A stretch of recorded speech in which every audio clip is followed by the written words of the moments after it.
On the day of the San Marino Grand Prix, the Eurovision Song Contest had taken place in Harrogate and was won by the West German entry Nicole singing Ein bisschen Frieden, a little peace.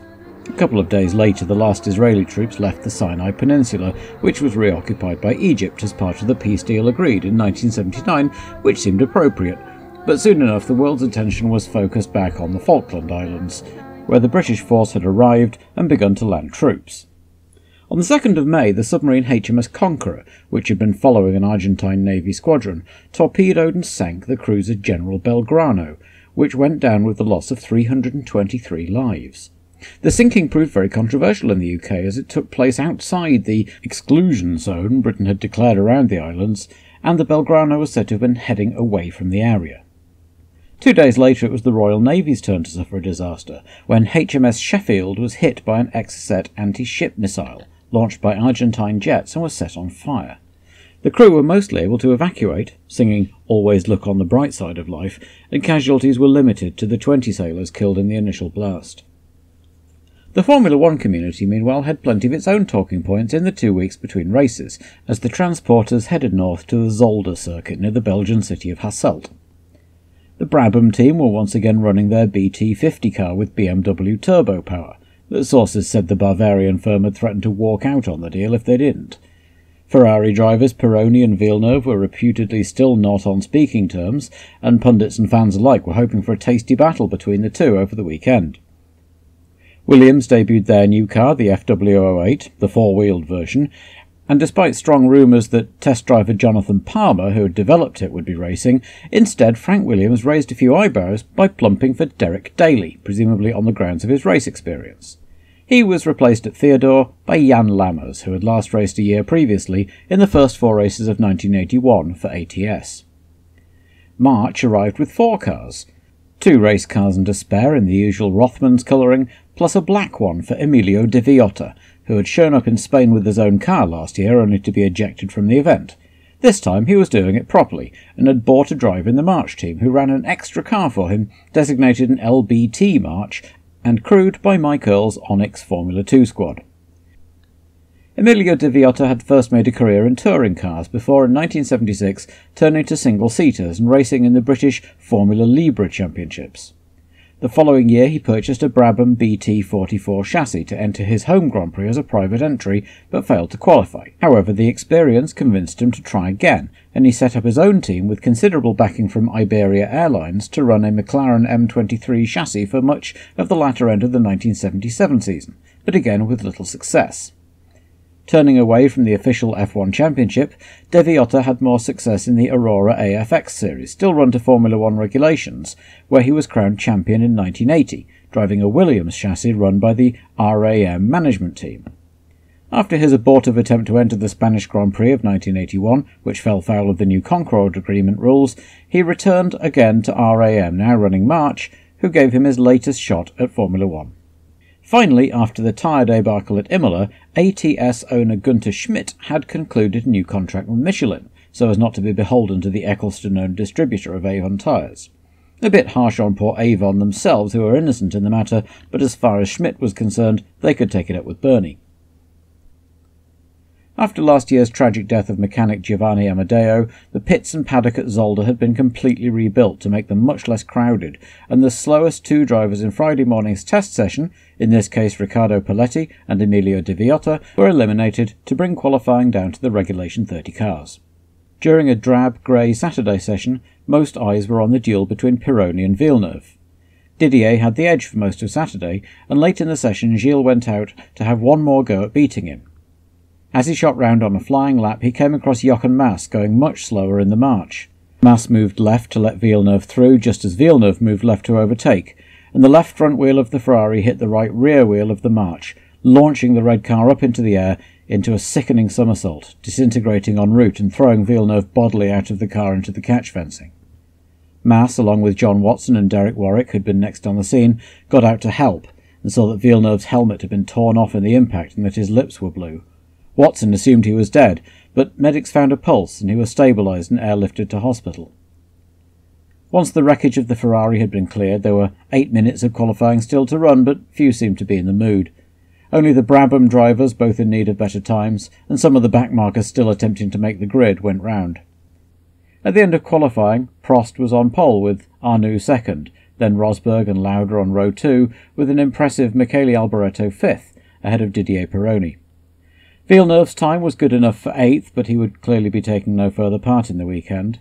Piquet and Patrese were 11th and 12th, having not improved their time in the Brabhams. Daly would start 15th for his first race in the Williams, and Marc Surer was 24th on his return to the grid.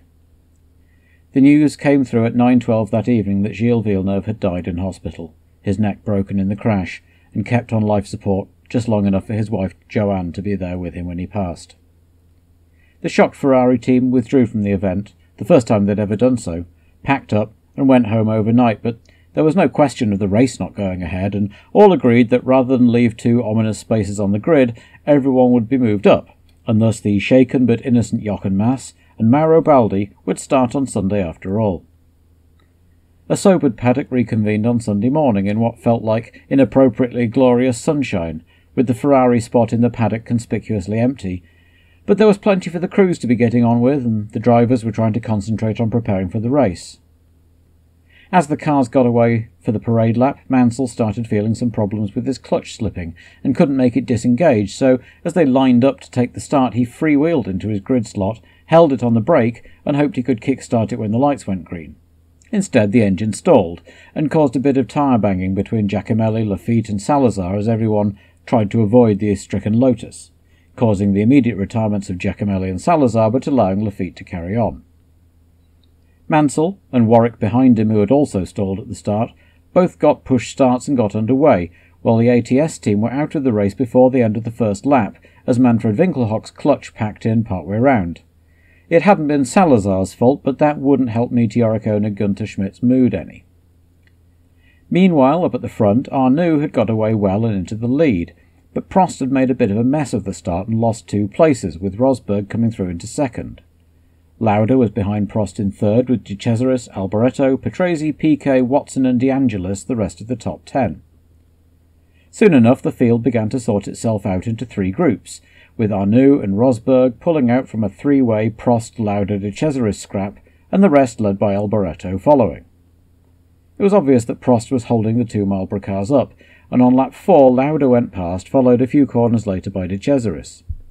A lap later Rosberg was past Arnoux, as the number 16 Renault dramatically slowed, yet another failed turbo for the unfortunate Rene. He trailed round to the pits, they poked at it a bit, and he went round twice more before finally retiring on lap 8. So now Rosberg led, with Lauda rapidly closing, while Patrese had got past Alboreto and was bearing down on 4th place Prost. Mansell had meanwhile been doing really well, carving his way up through the field despite not actually having a working clutch, until it disintegrated entirely on lap 10, while Prost fell behind Patrese and Watson, who had also got past Alboreto. For a while the most interesting thing happening on track was John Watson's pursuit of Riccardo Patrese, while Prost had dropped behind Alboreto too, before diving into the pits for a new set of tyres to see if that would help. Before long Rosberg was among the backmarkers, and as he was rather more used to being one than lapping them, it allowed Lauda and De Cesaris to close up. Not enough to try anything though, and soon enough the Finn had the pleasure of lapping Prost's Renault, quickly followed by Lauda and De Cesaris. An unhappy Alain came in for new tyres again, largely for want of any other ideas. Brian Henton came in the Tyrrell feeling something up with his engine.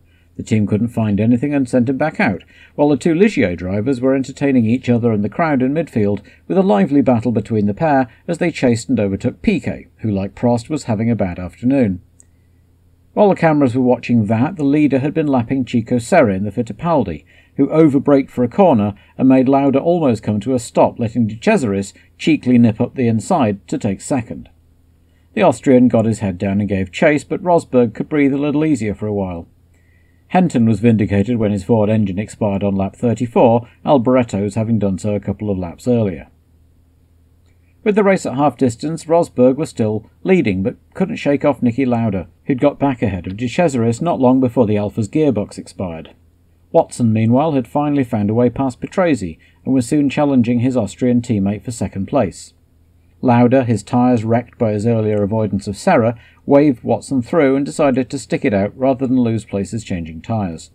Rosberg was also having tyre wear problems and slowing, while Watson had stopped and was on fresh rubber and began to haul in the Finns' 15-second lead. Lafitte had a fairly minor off-track excursion, but it knocked one of his skirts loose and he got tangled in his rear suspension. A pit stop sorted it out, but he was well out of the race. With about two-thirds distance gone, Rosberg led Watson, Lauda, Patrese, Daly and Cheever, but the Brabham slid off on lap 51, promoting a dogged Daly to fourth. Piquet ran wide, passing the site of Patrese's accident, and nearly collided with his teammate's abandoned car before spinning and then finally getting going again. So now the question was whether Rosberg could nurse his ailing tyres to the end of the race. His muscular driving style could be hard on rubber, but he had a reasonable lead and could afford to drive conservatively.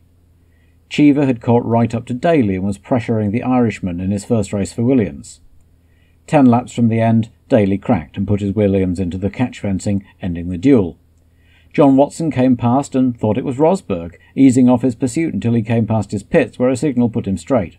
He got his foot down again and began reeling the leader in once more. With Rosberg again delayed by traffic, Nelson Piquet running 6th and proving reluctant to be lapped, Watson was able to close up, but time was running out. By the time Watson got past Piquet, there were just 4 laps to go. Rosberg's tyres were failing fast by now, and his brake pedal was also becoming a bit spongy to boot, and Watson was right up with Rosberg as they began the penultimate lap. On the very edge of adhesion, Rosberg slid wide as he went through the Klein chicane, allowing Watson to gratefully sweep through and come home for the win. Rosberg, and indeed Finland, would have to wait a little longer for the first race win, though on today's evidence it might not be long in coming. Niki Lauda nursed his car home third, with Cheever 4th, De Angelis 5th and Piquet picking up a consolation first point for the Brabham-BMW combination. 1 point became 2 in post-race scrutineering when Lauda's car was found to be 2 kilos underweight, promoting Cheever to his first ever podium position, though sadly too late for him to actually taste the champagne, and letting Chico Serra score his first career point. Veterans Watson and Lauda looked happy enough on the podium, but for the second year in a row, the Belgian Grand Prix had been the scene of tragedy. Gilles Villeneuve was the 43rd driver to die at the wheel since the start of the F1 World Championship in 1950, but for all that the Grand Prix scene ground relentlessly onward, the loss of this well-loved young man and well-respected driver would be keenly felt by all, by the tifosi who idolised him, by Canadians for whom he was a national hero, and most of all by his young family.